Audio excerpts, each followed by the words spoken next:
I finally कटहर कटिए के रहते। हमर बेटी चढ़ गेल छै पेड़ पर। ज़्यादा दूर में नहीं छै पेड़, बस एतऽ से एना कऽ कऽ देखियो कते सारा कटहल छै।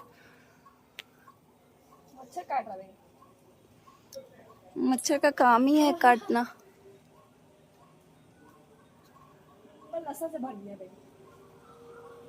देखना उसमें एक ठो और कटहल है, दोनों नहीं टूटे, एक ही ठो तोड़।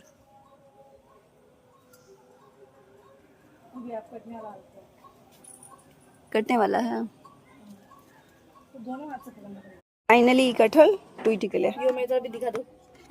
ये है दूसरा बंदर, दूसरा प्राणी, दूसरा दुनिया का प्राणी। ये इतने बड़का कटहल टूट गए।